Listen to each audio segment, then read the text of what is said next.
Shalom Bapak Ibu Saudara, bagaimana hari ini? Tetap semangat di dalam Tuhan. Luar biasa, saya selalu berdoa kita tetap dalam perlindungan dan pemeliharaan Tuhan sampai selama-lamanya.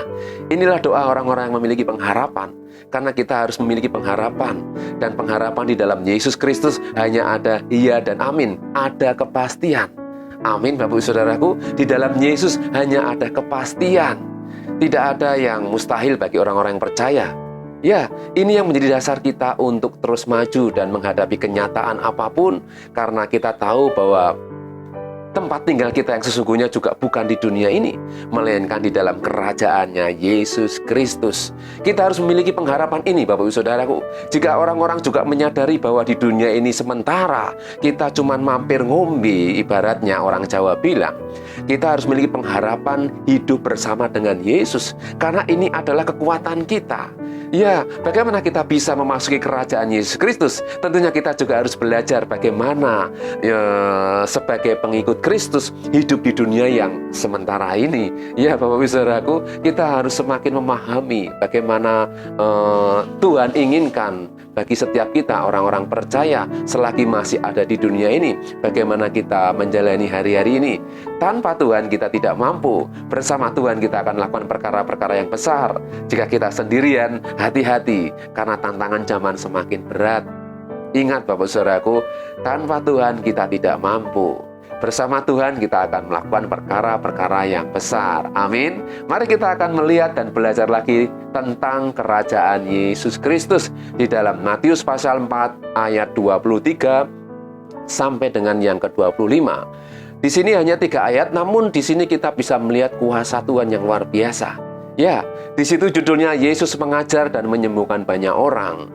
Saya teringat ketika Yesus berkata kepada orang Israel, bahkan ahli Taurat pada waktu itu, 2 minggu yang lalu saya sampaikan bahwa engkau tidak jauh dari kerajaan Allah. Di sini berbicara tentang pribadi Yesus sendiri. Dia memberitakan kerajaannya. Karena dia memang berasal dari surga. Dia berasal dari kerajaan Allah yang hidup. Sehingga dia berani berbicara tentang kerajaan surga. Kenapa Bapak Saudara? Karena Yesus sudah ada sebelum dunia ini ada. Ya, dan memang hari ini mungkin banyak orang yang masih belum mengerti, belum bisa percaya. Tapi hari ini saya mau katakan, dia berasal dari surga. Sehingga dia turun ke dunia yang akan dibinasakan untuk menyelamatkan orang-orang yang ada di dunia ini, termasuk saudara dan saya, supaya kita hidup dan tinggal bersama dengan dia. Amin. Ini yang menjadi pengharapan kita. Ya, mari kita akan belajar dari Injil Matius ini Bapak Saudaraku. Yesus mengajar dan menyembuhkan banyak orang. Ayat 23, Yesus pun berkeliling di seluruh Galilea. Ia mengajar dalam rumah-rumah ibadat dan memberitakan Injil kerajaan Allah serta melenyapkan segala penyakit dan kelemahan di antara bangsa itu. Maka tersiarlah berita tentang dia di seluruh Syria dan dibawalah kepadanya semua orang yang buruk keadaannya, yang menderita berbagai penyakit dan sengsara, yang kerasukan, yang sakit ayan, dan yang lumpuh. Lalu Yesus menyembuhkan mereka. Luar biasa. Luar biasa. Ketika Yesus hadir ke dunia ini, dia tidak hanya ngomong doang, Bapak Saudaraku. Dia tidak hanya berkhotbah doang, namun dia juga menunjukkan kuasa. Hari ini kita belajar tentang kerajaan Yesus Kristus dengan kuasanya. Bukan hanya perkataan, tapi dengan kuasanya. Ya, 1 Korintus 4 ayat 20 mengatakan bahwa kerajaan Allah tidak hanya terdiri dari perkataan saja, namun dari kuasa otoritas Tuhan sendiri. Sehingga yang sakit disembuhkan, yang susah dihiburkan, yang lemah dikuatkan. Bahkan di sini dikatakan semua orang yang buruk keadaannya. Orang yang buruk keadaannya itu di mata kita kalau hari ini orang-orang yang tidak layak. Orang-orang yang tidak pantas dari segi moral atau dari segi fisik yang lemah. Ya, semuanya datang kepada Yesus dan mereka semua mengalami mujizat, kesembuhan. Ya, yang pasti adalah kesembuhan secara batin mereka. Ya, yang cacat jika ada terus. Ya, memang ada yang lumpuh bisa berjalan. Ya, yang bisu bisa berbicara. Bahkan yang timpang bisa berjalan. Itu dilakukan oleh Yesus ketika dia memberitakan kerajaannya. Jadi kita sebagai orang-orang percaya memiliki pengharapan. Ya, Bahkan ayat 25 dikatakan, maka orang banyak berbondong-bondong mengikuti dia. Mereka datang dari Galilea dan dari Dekapolis, dari Yerusalem dan dari Yudea dan dari seberang Yordan. Ini menunjukkan bahwa banyak orang yang mencari dia.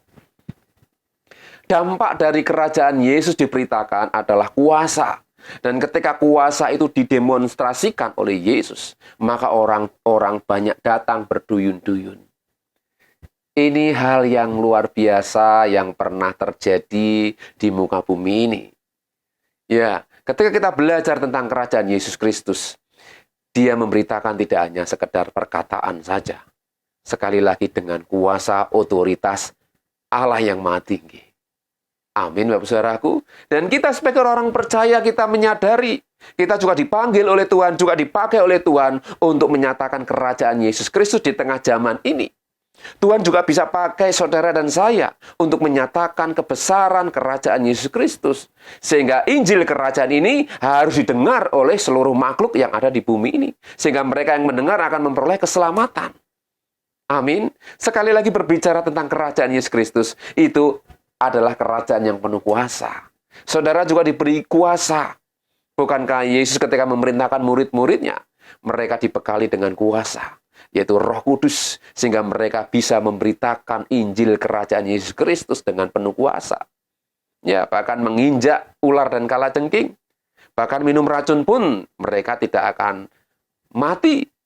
Ya, walaupun hari-hari ini banyak orang yang masih belum percaya, belum paham betul, mereka menjadi bodoh, saya katakan. Kenapa? Karena kadang menantang orang-orang hamba-hamba Tuhan untuk minum racun.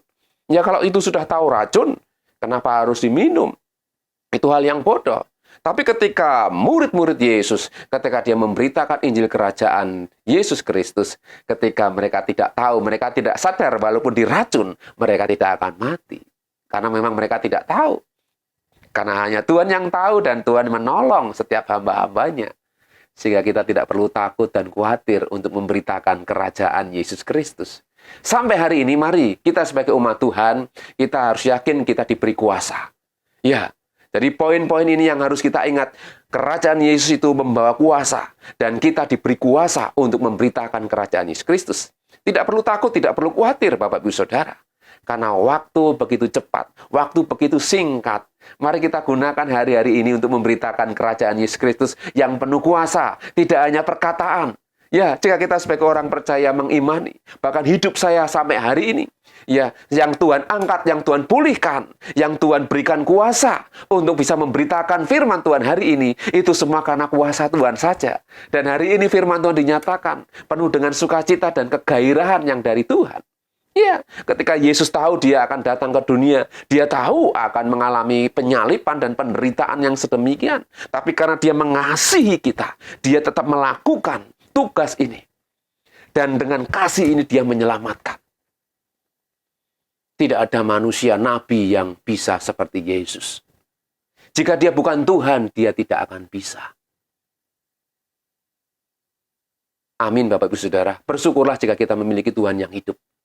Karena dia memang berasal dari surga. Ya, dia tahu semuanya. Dan kita percaya kepadanya. Maka kita tidak akan binasa. Amin, Bapak Saudaraku. Jadi intinya, kerajaan Yesus Kristus itu membawa kuasa. Tidak hanya perkataan, namun kuasa pemulihan, kesembuhan, bahkan kuasa pengampunan dosa. Barang siapa yang percaya, dosamu merah seperti kemisi, ya seperti sumba, akan dibuat putih seperti salju, seperti bulu domba. Ini firman Tuhan. Jadi percayalah Bapak Saudaraku, jangan kita terpuruk dalam hidup, dalam dosa terus. Tapi kita harus bertobat. Karena minggu lalu saya sampaikan, ketika Yesus berbicara tentang kerajaan, Yesus dia berkata, bertobatlah. Bertobatlah Bapak Saudaraku. Kenapa diawali dengan kata bertobat? Karena dari situ Tuhan mau memulihkan hidup kita. Dengan pertobatan yang sungguh-sungguh Tuhan akan memulihkan hidup kita. Dan sambil terus hidup dalam firman Tuhan, saya yakin, kita percaya, kita akan berjumpa dengan Tuhan. Amin. Karena sekali lagi kita di dunia cuma mampir ngombe, cuma sebentar saja. Seperti uap yang sebentar saja kelihatan lalu lenyap. Oleh sebab itu mari kita gunakan hidup kita ini dengan sebaik-baiknya. Puji nama Tuhan. Melalui firman Tuhan hari ini, ya kerajaan Yesus Kristus membawa dampak. Yang sakit disembuhkan, yang susah dihiburkan, yang lemah dikuatkan. Apapun hari ini yang Bapak Saudara alami, masalah seberat apapun, percayalah di dalam Yesus Kristus ada kesembuhan. Mari kita akan berdoa dan kita yakini firman Tuhan kita hidupi, bahwa firman Tuhan yang penuh dengan otoritas Allah yang maha tinggi di dalam Yesus Kristus pasti akan memberikan kita kemenangan, bahkan memberikan kita pengharapan. Amin. Mari kita akan berdoa. Bapa di surga, terima kasih hari ini kami boleh mendengar firman-Mu, firman yang meneguhkan, firman yang menguatkan. Jika hari ini ada yang mengalami sakit penyakit, Tuhan, hamba-Mu berdoa, Tuhan jamah di dalam nama Yesus apapun, bahkan sakit hati, sakit kepahitan, bahkan sakit secara psikis, Engkau Tuhan jamah. Tuhan pulihkan, berikan mereka kekuatan, berikan mereka penghiburan, bahwa mereka sudah mengalami kemenangan, mereka mengalami penyembuhan. Seperti murid-murid Yesus, mereka yang datang berduyun-duyun mencari Engkau, mereka mengharapkan pemulihan dan kesembuhan. Bahkan tidak hanya itu, ketika kami sudah percaya Engkau pun, kami rindu semakin mengenal pribadi-Mu. Karena pengenalan akan Tuhan di dalam Yesus Kristus adalah hidup yang kekal. Terima kasih Bapak, terima kasih yang sedang mengalami persoalan apapun, Tuhan Engkau jamah mereka, Engkau berikan mereka kekuatan. Engkau tolong mereka semuanya. Terima kasih Bapak, terima kasih. Kami serahkan hidup kami sepanjang hari ini. Kiranya berkat damai sejahtera Tuhan melimpah-limpah turun atas kami. Kami serahkan keluarga kami, pekerjaan kami, pelayanan kami, kota dimanapun kami berada.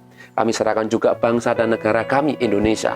Memberkati menjelang Pilpres di tahun yang akan datang, Tuhan juga terus campur tangan. Dijauhkan dari segala niat-niat jahat, kuasa gelap, orang-orang fasik kami tolak di dalam nama Yesus. Kiranya damai sejahtera Tuhan turun atas bangsa kami. Terima kasih Bapak, terima kasih. Kami serahkan doa kami, hidup kami sepanjang hari ini.